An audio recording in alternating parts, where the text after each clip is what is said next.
in order to survive, I needed to keep my mouth shut, not argue with him. I needed to be secretive about what I was doing. It's okay to do what you need to do to survive, but it's also okay to ask for help.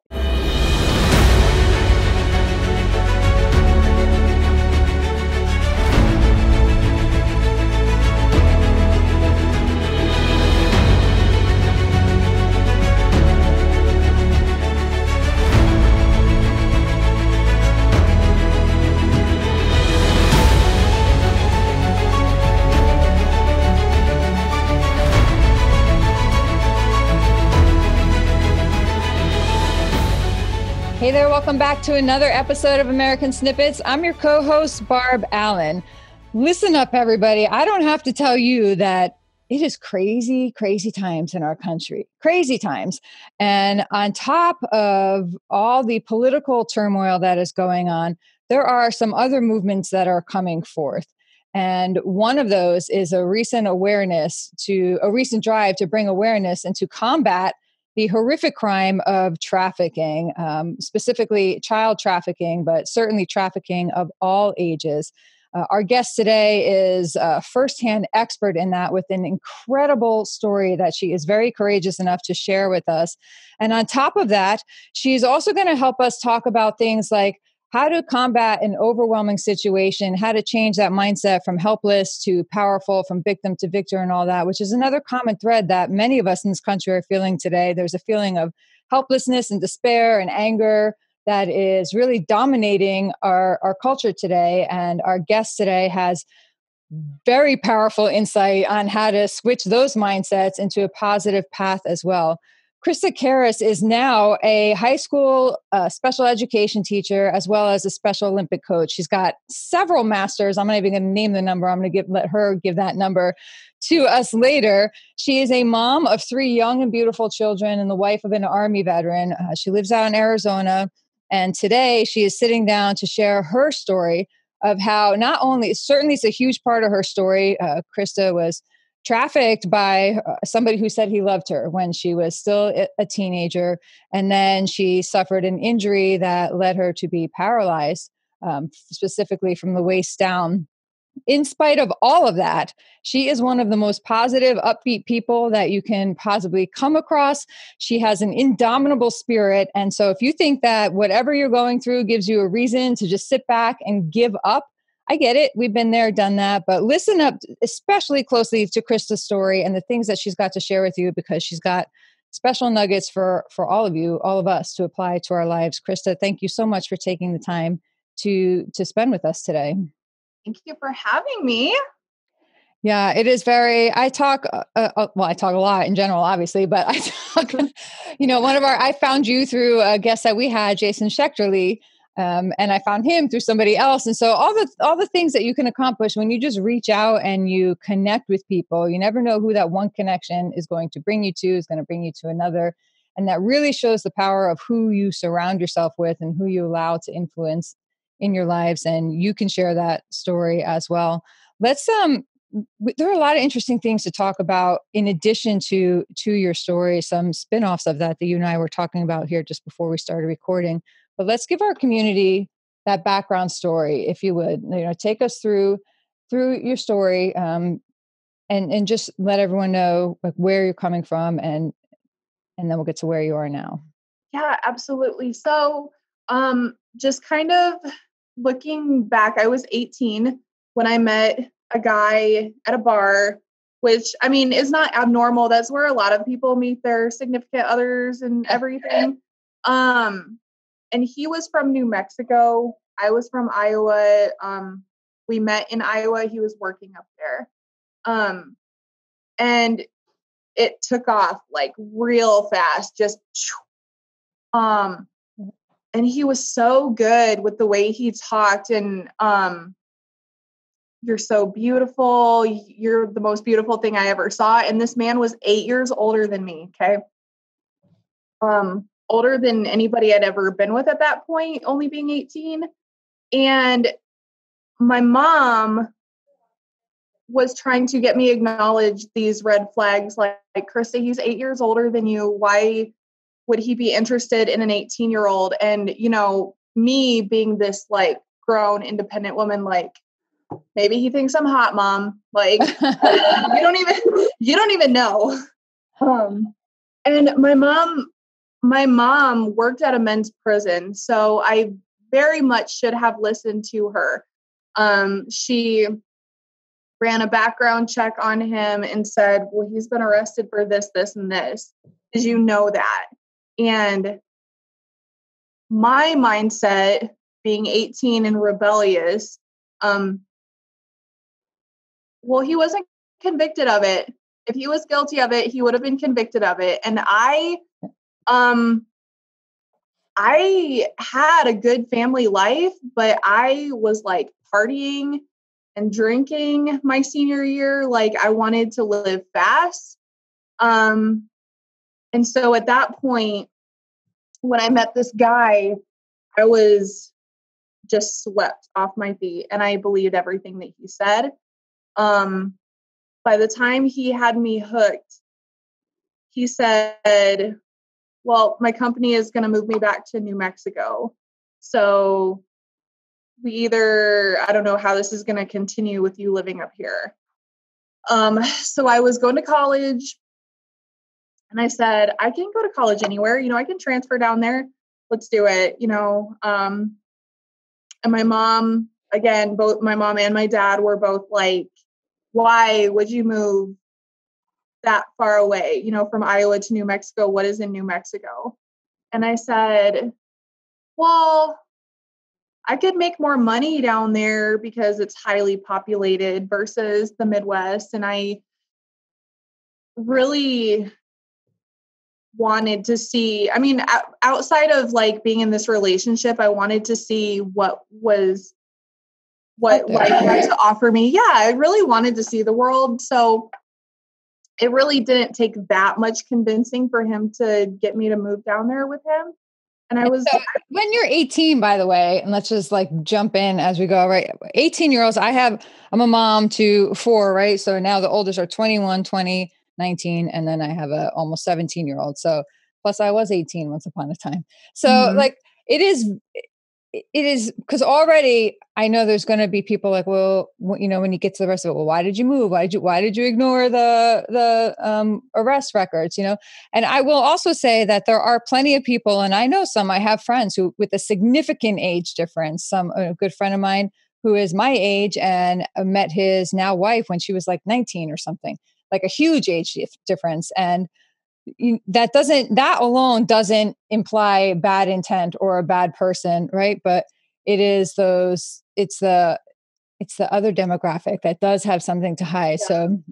So in conjunction like that arrest warrant, but I can see, and it's frustrating for a parent to have all these things and then say to their child, but when you're 18, you don't look at your parents as wise necessarily. You look at them as obstacles to your dreams and trying to hold you back. And why are you holding me back? I just want to be me. Don't micromanage me. Like, let me be. You think you know everything. And the Absolutely. More a parent digs in and pushes back and says, honey, you know, you're still so young, boom, you're gone. And there's just no right answer or wrong answer for a parent to be able to go, you're going to do what you want to do at 18, 19. Absolutely. You're gone. Yeah. So that must have been rough for your parents to have to let you go and support you at the same time. But yeah, carry on. We'll stop, you know, along the way and break that down. Yeah. Yeah. So once I moved down there, I had this life envisioned where we were going to get married at some point. You know, he's talked about, oh man, I could spend the rest of my life with you. You're just so perfect. You up and moved everything for me. I got established as a nursing assistant in New Mexico because that was kind of like the career that I had up in Iowa. I had a nursing certification or a nurse's aide certification. So I got established with a hospital down there. And within a couple months, he got me talked into sleeping with other people to supplement our income, because the good job that he once had working on the road, working on the wind turbines, he was laid off from. And when he brought this to my attention, I brushed it off like, okay, I'll give it some attention, but I'll just acknowledge it and move on, and he won't bring it up again. Because how often do we, even with my now husband, when he says we should do this, I'll be like, okay. And then he doesn't bring it up again. Right. It's just a thought. So that was my thought process, was it's like the stupidest, grossest thing I've ever heard, but I'm going to let you think about it and then we'll move on from it. But he didn't move on from it. In fact, he brought it up more frequently. So, the first time it ever happened, I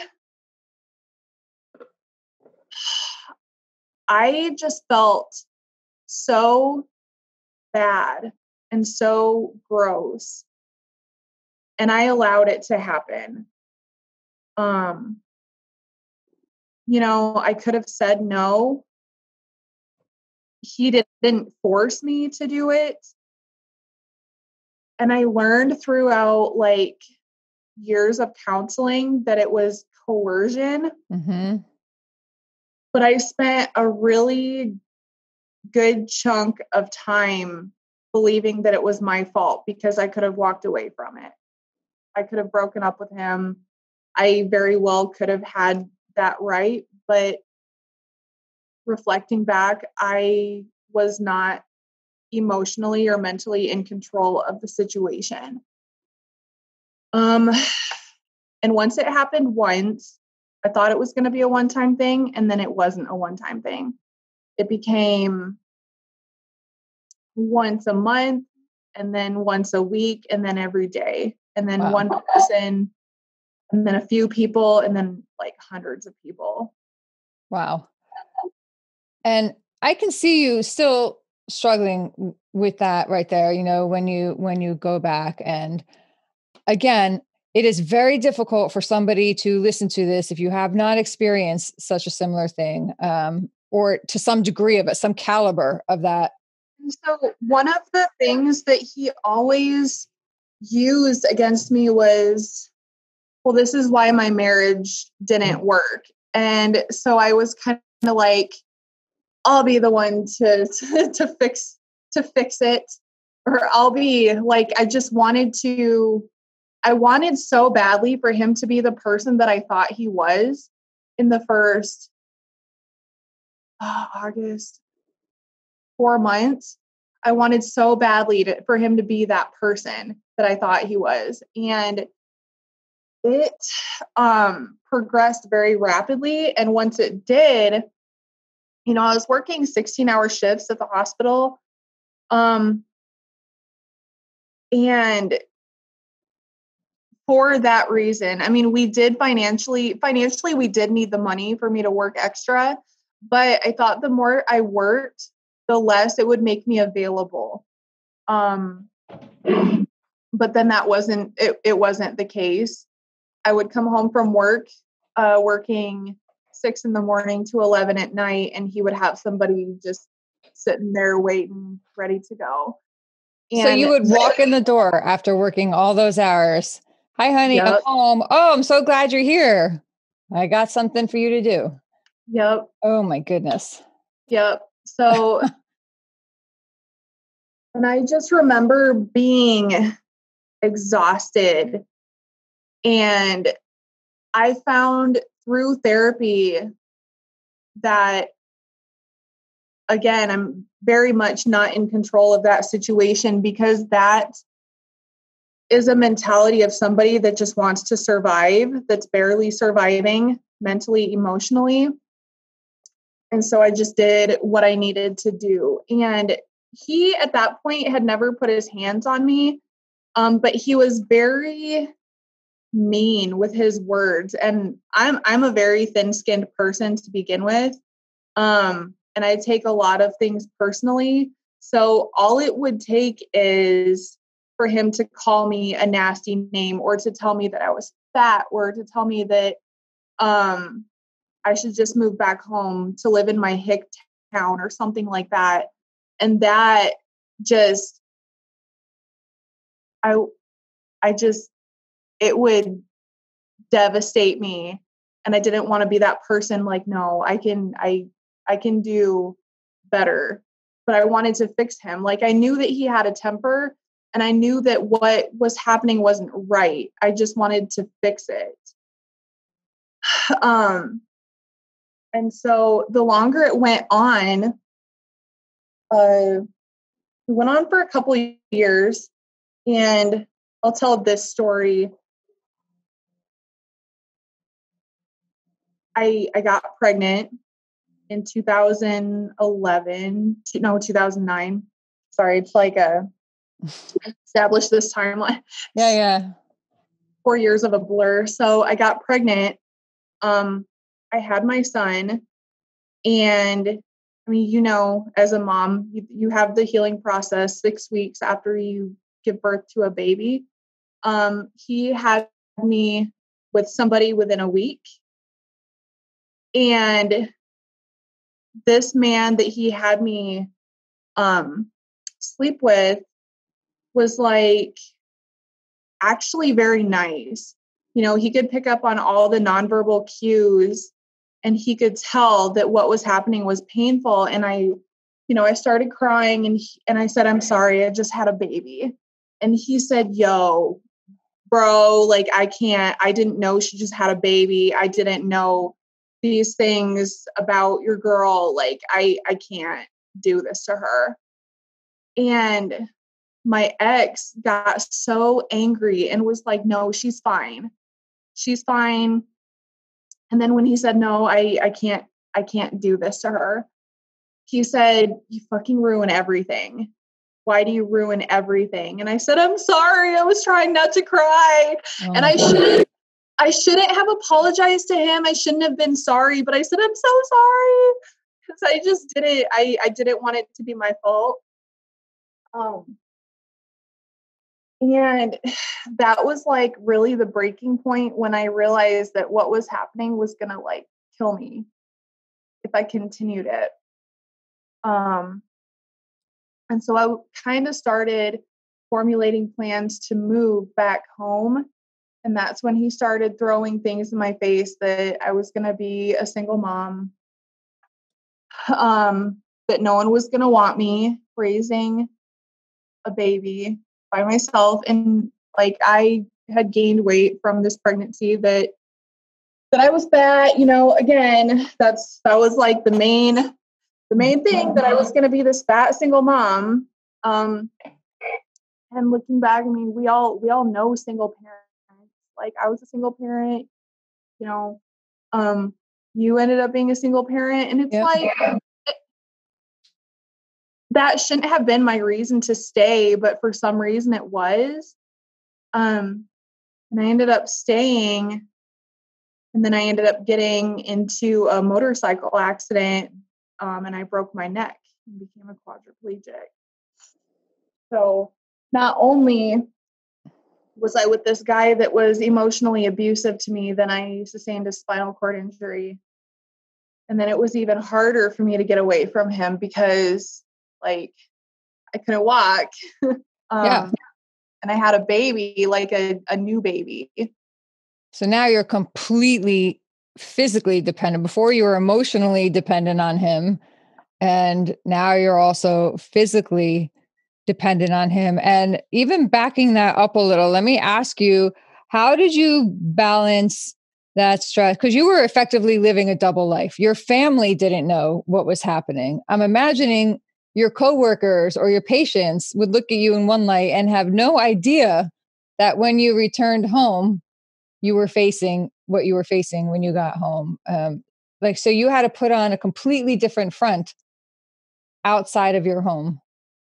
You know? Yeah, there was like a couple times I would self-harm and I would cut, because that was really the only thing that I knew to do besides like drink alcohol or something, to relieve that type of stress. And I remember going to work, and one of my coworkers saw the cuts on my wrist, and she asked me about it, and I just couldn't. I didn't want to paint this negative picture of him, and I didn't want to show that I was struggling, even though it was very apparent that I was struggling, that I was always tired, that, Christa will always pick up a double shift. Ask Christa if you want her to work a shift for you. She'll always work it. I mean, it's not normal to Right.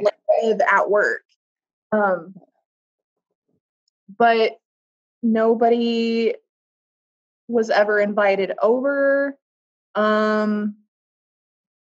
Sometimes he would kind of like go off through text messaging and yell at me about something. I mean, he yelled at me about everything. And if I was on my phone just texting away, I mean, people knew, Right. if I had a mood, if I was just this happy person and I had a mood. But yeah, it really was a double life, because it's embarrassing. Like I thought that it was my fault, and I definitely wasn't going to tell my mom, and my mom knew that he had anger issues because at one point he threw like a flat iron for my hair. I was straightening my hair, and we got into an argument, and he threw it at me and it broke. And I had called my mom and said, "Can you send me my other flat iron from home? Because he broke it when he was mad." So I would kind of vent to her about things that we fought about, but I never told her that. Because I was really ashamed of it. And I knew she wouldn't be okay with it. Like, Right. as a mom, I would die inside if I found out that was happening to one of my kids. I didn't want to put my mom through that. Right. And so that's the other thing, right? You start to believe that now it's not even about you anymore. You start to really believe that you're the least significant player in this because all these other people are more important. First, you can't disappoint him. You have to fix him, save him. And then you don't want to upset your parents. And then you have a baby to take care of, and that baby comes first. And nowhere in that equation do you factor in. It's just become like you're just almost irrelevant in that, because this is where you are, and these are all those people you have to take care of, and it's your job to make sure that none of this balance, this illusion of balance, is disrupted, right? And that's, again, Mhm. it's hard for people to understand when you're not in it, but when you're in it, man, it's perfectly logical to you, and you just accept it. You say, well, this is the way it is. I'm going to make the best of it and take care of all these people around me, and at some point it'll Mhm. change, right? So now you're paralyzed from the waist down and completely and totally dependent on this person for your own care, but also for your child's care, your baby. Yes. Yeah. And so I know when I tell people this story, I could understand why people wouldn't believe me if I told them, because I don't know how anybody could do this. But once I came home from the hospital, he became physically abusive. He was like my primary caregiver until I could get insurance to cover it. So he had to get me dressed. And I'm actually paralyzed from the chest down. So I broke my neck. I wasn't able to use my arms until like a month after. And even then, like what I have now is very substantial compared to right away, because I don't have finger flexion. I have really good wrist flexion, but I couldn't get dressed. I couldn't feed myself. I couldn't do a lot of very basic things. And so when I got home, the trafficking stopped, thank God, but he started beating me. It started one day when he was trying to get me dressed. He said that he had errands to run and he needed me to get up, but my body was still regulating the medications that I was on, and I would get really, really sick when I took them. And so I said, "Can I please lay down a little bit longer because I don't feel good?" And he was trying to force me to get up, trying to force the shirt over my head. And I bit him in the shoulder because he wouldn't let me lay down, and I was going to throw up on him. And so when I bit him in the shoulder, he punched me in the face. And then he grabbed me by the feet and pulled me off my bed onto the floor. And he said, "Get your fucking self up." Excuse my French. But after that happened, like the back of my head hit the floor and I was bawling like, what? Yes. Yeah. That's a lot. It's like, I mean, it's like being a quadriplegic on your back is similar to a turtle on their back. Like I couldn't sit up. I couldn't roll over. I was just like, and one of the things with this injury is like all the muscles in your trunk and your core deteriorate. So I was hyperventilating, crying, and I couldn't breathe very well, because like my lung capacity and all that stuff is affected by it. So I'm laying on my back, just bawling, and then I hear my son in the other room crying. And immediately I just thought, get the baby, take care of the baby, get the baby. And he came and he slammed the door. So he couldn't hear me.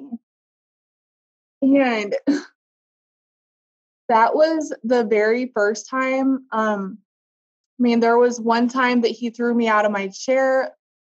I had been punched several times over the course of the next couple years, but the main thing that he did was choke me. He was an amateur MMA fighter. That was kind of his hobby. But when he got angry, he choked me a lot, like almost every day. Oh my goodness. Geez, you just rolled this into your daily experience and learned how to just get through those things where, one time would be enough for anybody to go through any of that. And you built this wall around you. Let me just ask, when you had this accident that he wasn't injured in, but you were, how did you handle your family then? I mean, did they want to come down? Did they want to help you? And were you like, stay away? Or how did that? And also then when you had the baby, like, had they still not been able to come down and see you, you still kept them completely separate? So I had my son in March, and my mom and dad drove down to see the baby in May. And my mom and dad spent that time trying to talk me into coming home. And I was like, no, everything is good. We're going to be a family and everything is good. And that was like my very last chance to go home with them. And then I ended up getting injured a month later. So then when I got injured, the nurse at the hospital asked me if I had anyone I wanted to call. And I mean, I said, like, call my babysitter, I need somebody. I'm going to be a little late today. Somebody needs to take care of my son if I'm going to be here. I didn't want the state to take him. And then I said, will you call my boss? Because I'm not going to be in at work. And she said, sorry. And she said, do you want me to call your mom? And I said, no, don't call my mom. She's going to be so mad. And at that point, I didn't know what the extent of my injuries were, but I kept hearing spinal cord injury, spinal cord injury, spinal cord injury. And being a CNA and a lifeguard in high school, I knew a spinal cord injury meant that you probably couldn't walk. And so I was like, my mom will be so mad that I wasn't wearing a helmet on the motorcycle. And she said, if one of my boys got injured like this, I would want them to tell me. And I was like, okay. So we called my mom and I said, but don't come down. Please don't drive down because you guys were just here a month ago. And they ended up driving down anyway. The hospital, at that point, I was 20. So I was over 18, obviously, and they didn't give my parents a lot of information. They just knew that I was in an accident. So when my mom and dad got there, they didn't realize that I was in a coma for a couple days. They didn't realize that I was on a ventilator. They didn't know that I had a spinal cord injury. And when they got there, they didn't even tell my mom and dad where I was. Oh. And so my brother, who was a police officer up in Iowa, he was with them, and he was able to kind of talk to the doctors and the nurses and be like, look, my parents drove like 1,300 miles. Can we please see my sister? And so they let them. And my mom was just devastated because she didn't know it was that bad. And then my ex just had the audacity to tell my parents, like, I tried to stop the bike. I tried so hard to save her. And my dad never liked him. And he's like, that's your fault. That's your fault. This whole accident is your fault. But I still never, I just felt so bad. Like I was burdening them. Like, you guys shouldn't have had to take off work and drive back down here. And it's my own fault because I wasn't wearing a helmet. It's my own fault. And my mom was just like, please let us help you. Like, it's fine. Stop apologizing. Please let us help you. But I was just so drugged up that at that point, like since I broke my neck, I had hit my face, like my whole face, on the side of a fire truck. That's who I got into an accident with. Motorcycle hit a fire truck, T-boned fire truck. And I had a lot of like swelling in my brain and a lot of trauma to my head and my face. So I was very much not with it, but those are the pieces that I remember. And they stayed for about a week. And then they went back home. So I literally was under the care of like a social worker. And then I'm lucky that I was able to survive that because they would not give my mom the right to make medical decisions for me. She tried to become my power of attorney, but they would not let her. And I, again, as a mom, I can't even imagine not being able to make medical decisions for my child. If they end up having to like pull life support or something like that, that they wouldn't give that to my mom. That was the right of the social worker. So I was able to pull through it, and I was able to go to therapy and rehab and everything. But I felt relatively safe when I was in the hospital and at therapy because I was under the direction of all these doctors and nurses and therapists. But once I went home, I wasn't. Right. It was me and him.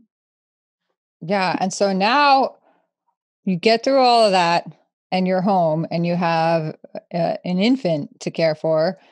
And it took you a couple more years of experiencing all of this abuse on a regular basis. And your son is starting to walk and maybe start to talk, and things change for you. And at some point you say, it's time, I'm getting out. And you made that happen.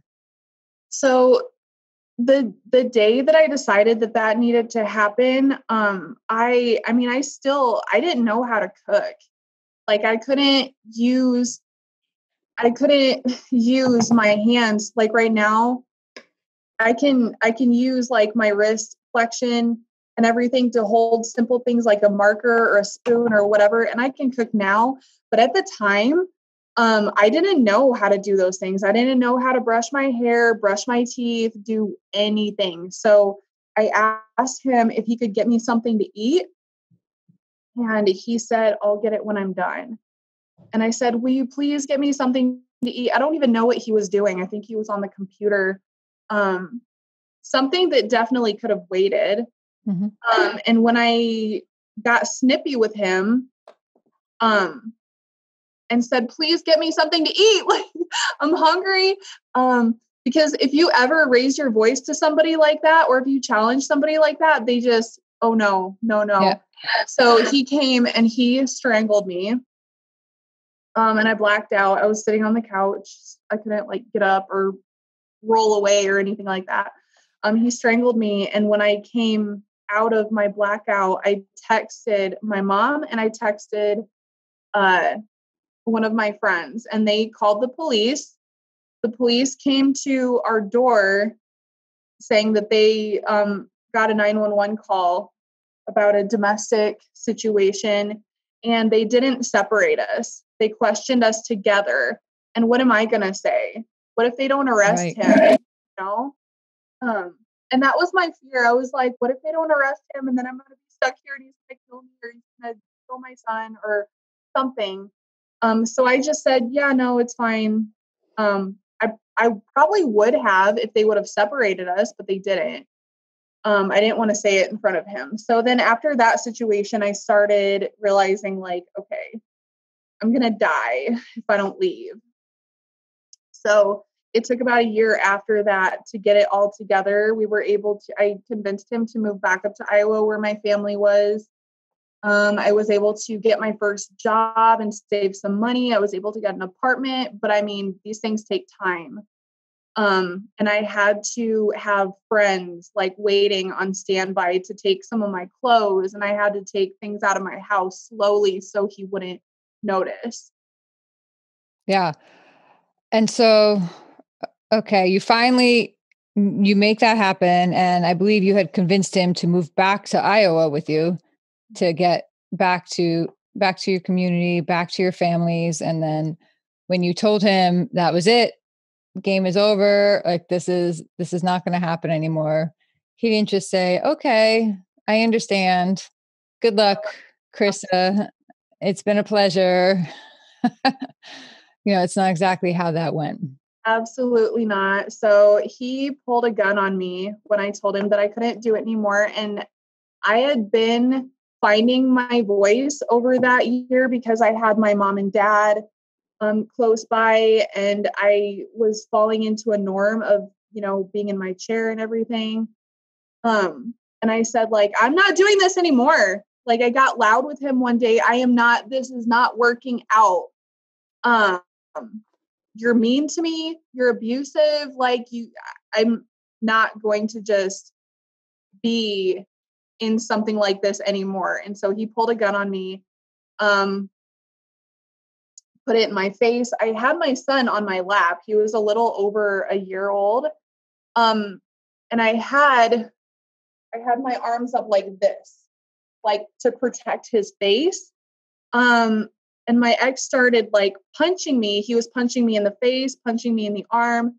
And I just didn't want my son to get hit. And all I was thinking was like, I'm not even a threat to you. Why are you hitting me? And he threw my phone, he broke it. And he said, I left everything in New Mexico for you. Like, I have given up so much for you and you want to just fuck me over. And I'm like, I screw you over? What? And so I de-escalated that situation. It was like very difficult to de-escalate that situation, but I had to play like, okay, we'll make it work. It'll be fine. Everything's fine. We're all fine. But then after I realized that I didn't think he would actually go as far as to pull a gun on me. Like, that's something that you see in movies. So he had pulled a gun on you, and you managed to de-escalate that situation because you have a lot of experience understanding how to de-escalate him at your own expense usually.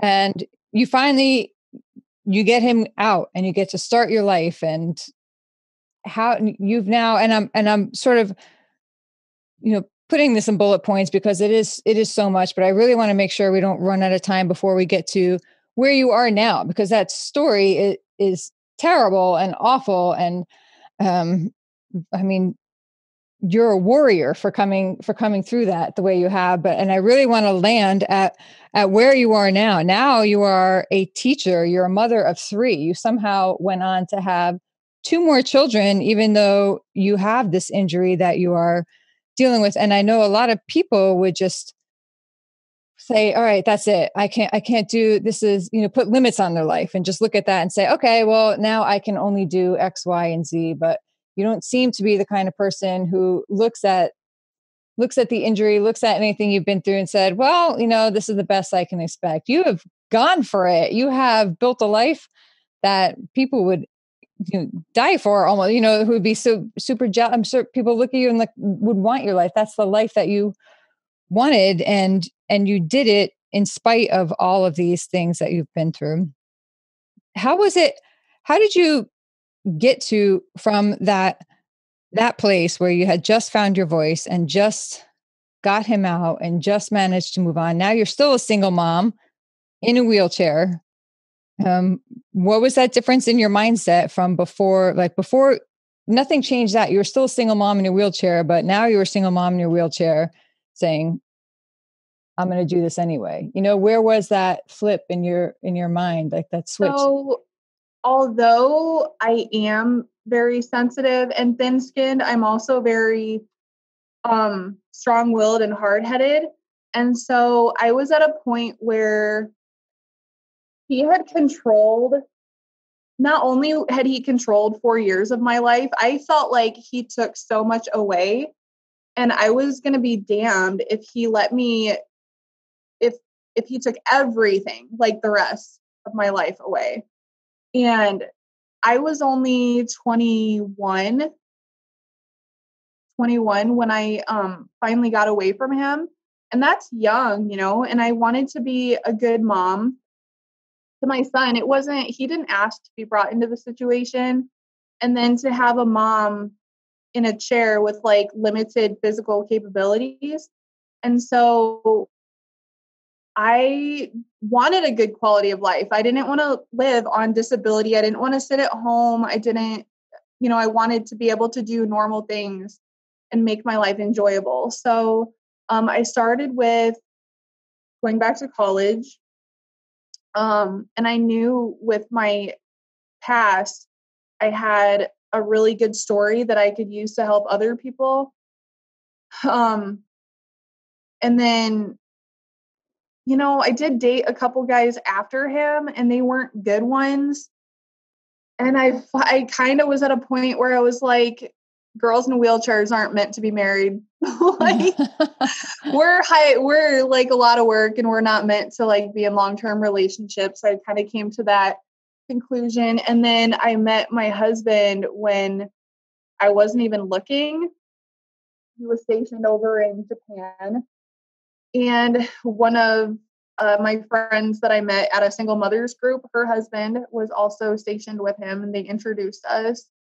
And I spent a lot of time telling him things that were wrong with me, telling him about the baggage that I had, and basically throwing it at him like, just so you know, I can't open my hands. Like, just so you know, I have a kid that I conceived when I was being raped by multiple men.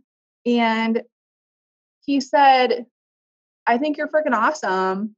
Like, look at everything that you have, and you're really beautiful. And just, I don't know, look at everything that you're doing. And so after a while, he was like, just stop trying to push me away. Like, I think that you're great. And so I'm like, all right, so let's take this to the next level. And then from there, I mean, we got married. He was in the Army for 5 years. I went with him wherever he was stationed. We decided to have a couple more babies, and then he got out of the Army, and now he's a police officer, and it's like, definitely we have issues like any other couple does. But he really stepped up to like all the things that I had to bring. And I don't know very many people that would have done the same.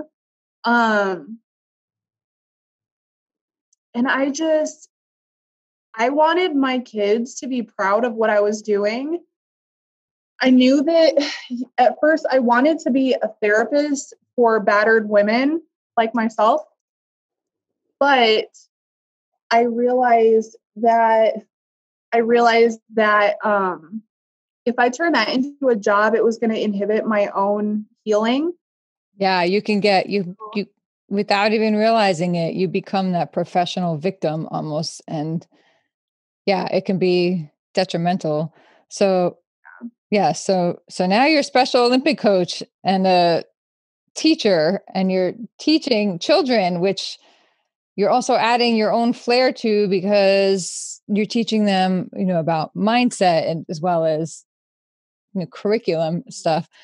And that must be just so cool to be able to go into that classroom every day and to look at these little minds and to know that, like, hey, you came through. Imagine, could you have reached back in time to tell yourself in New Mexico, hey, you know what, Christa, one day you're going to get out of this.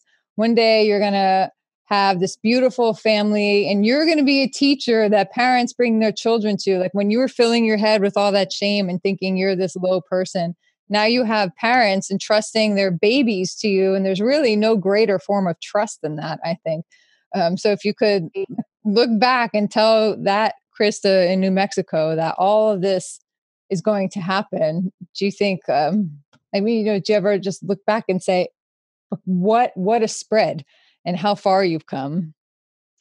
Yeah, I still think it's really important, even though that was 10, 11, 12 years ago.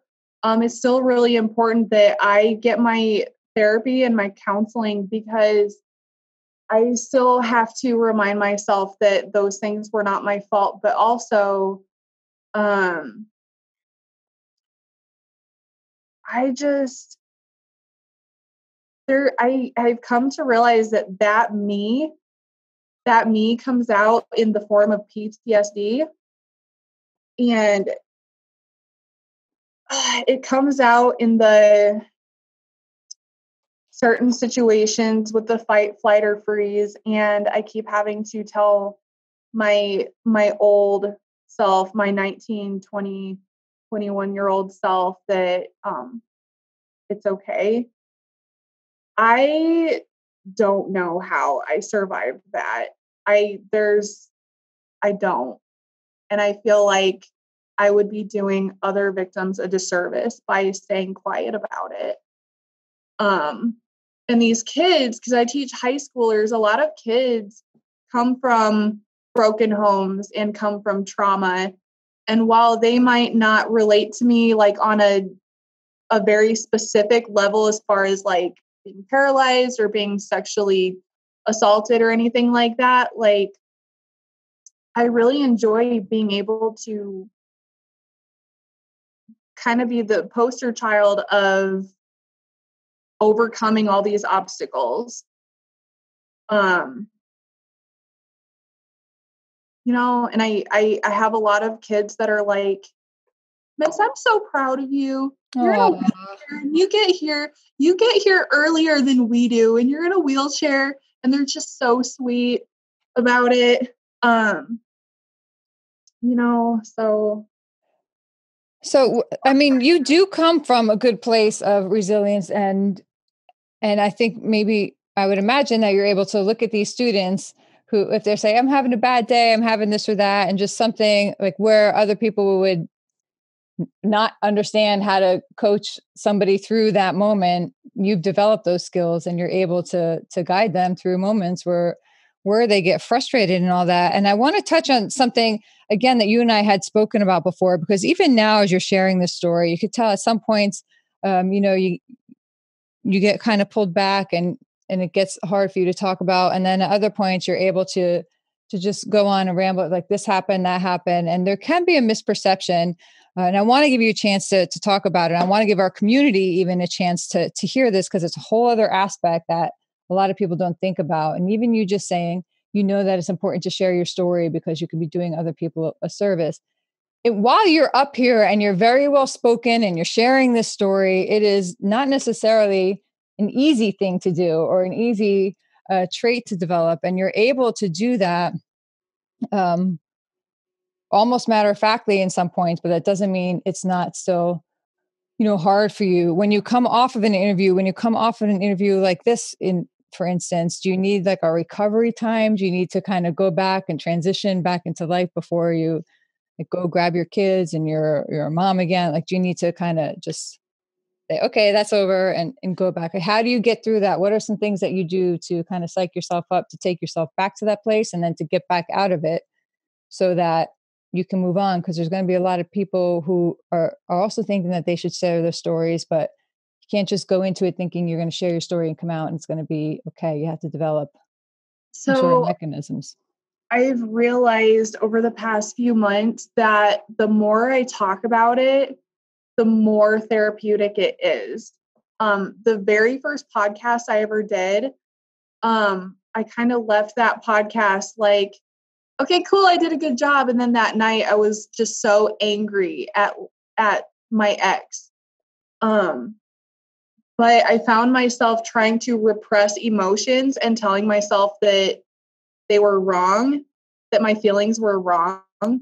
But then I started to realize that I need to embrace the emotions that I have. It's okay to be sad. It's okay to be angry. But when I get done talking about it, I make sure to spend more time with my kids, because I wouldn't even have my kids if I would have given up so easily. And I, especially my daughter, I have 2 sons and a daughter. My daughter's the youngest. She's the one that I look at and I imagine her being a little me.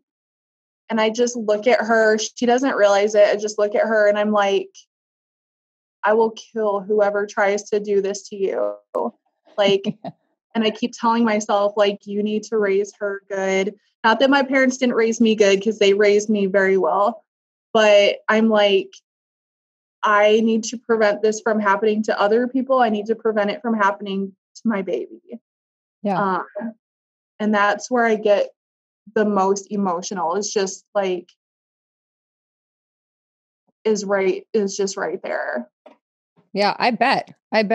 And so what would be your words to somebody who, maybe somebody's listening to this who's going through something similar or something on another level that they feel trapped in anyway, and just have no idea how to take that first step to stand up for themselves and understand that it's okay to stand up for yourself, and that doesn't make you selfish or an asshole or whatever it is. But like, what would be your advice to somebody who is listening right now and wants to change the situation and doesn't know how?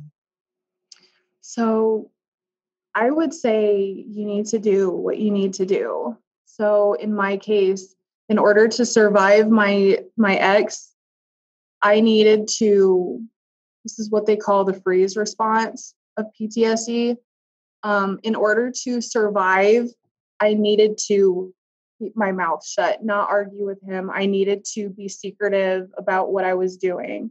It's okay to do what you need to do to survive, but it's also okay to ask for help, because for so long, I didn't listen to my brother, who was a police officer. I didn't listen to my mom. I didn't listen to other police officers, because I didn't think that there was any helping me, especially once I was injured. Like, no, you don't understand, because I'm paralyzed.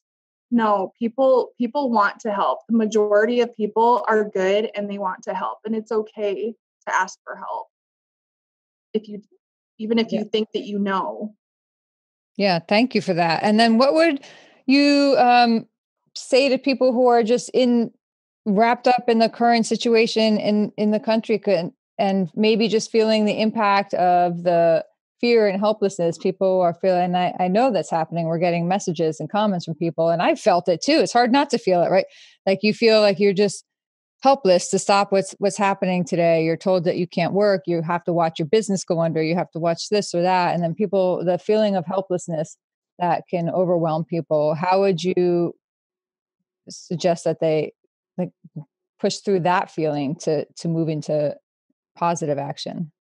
Yeah. So with my work situation and with my kids learning at home, and then I have to teach remotely, it's very isolating. It's an isolating feeling. And then not having the gym as an outlet to relieve frustrations and everything. I have to remind myself that it's temporary, and I can't imagine what it feels like to be a business owner, to own a business and not be able to push through that. Right now, I don't know what that feels like, but I do know that it's temporary. Excellent. Thank you. All right. So one of the reasons that we started American Snippets, and it seems little even more relevant now, is that even 3 years ago, we saw the divisiveness start to take a hold of this country, and it bothered us. And we saw the helplessness, and we saw people saying that the American dream is dead. And we saw everybody talking about why things are impossible. And we knew, that there are more good people in this country than bad people, for sure. And we knew that there's more possibility than limitations. We knew all those things, but we wanted to bring that out through American Snippets. And we're firm believers that the American dream is in fact alive and well, even now, right in this COVID crisis. But the key factor is that it looks different for everybody. We all have our own unique vision of what the American dream means, and what it means to each of us individually is what makes it so special, I think. So I'd like to ask you, what is your own version of that American dream? Um, it's definitely quality, the quality of life. It's not money. It's not stuff. I just know that I know what it feels like to have my ability to walk taken away. I know that I never got to walk in the sand before I got injured.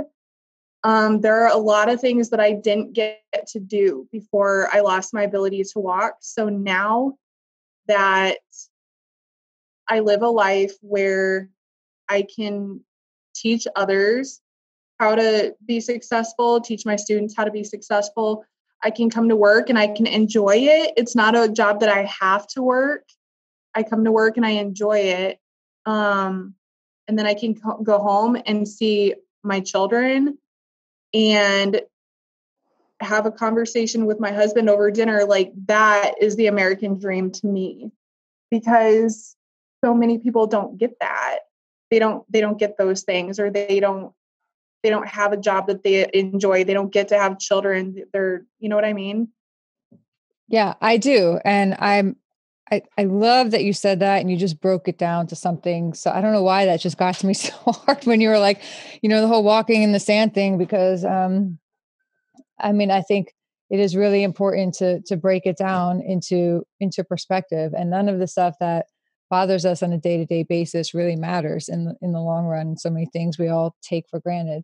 And I want to thank you so much for sharing your story. And I feel like I could go on this path with you for hours, because it's such an intense story. And I know we only had so much time, and it's hard for me to kind of break it up in time, because it's so powerful and it's so important. And I really have such huge respect for you. And not only in the example you set, but I know it takes courage to come out and share your story. I know it is not as easy to do, even though it's helpful and good. I get that, but it does take a certain different kind of strength to flip that, everything you've been through. So I want to thank you very much for trusting us to be a platform to share that on, Yeah.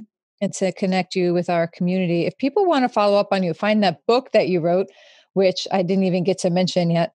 Tell us about the book you wrote and where they can find you and connect with you. So I'm on Amazon. My book is on Amazon. My first book is called Beautiful Survivor: Overcoming the Statistics. And I'm on Instagram under roll_and sparkle. My Facebook is mostly used for personal uses. I just put a business page up for Facebook under the same name, for Roll and Sparkle. Okay, great. And we'll put those links in our article, because Okay. we'll put that article up about you, and we'll share all those links.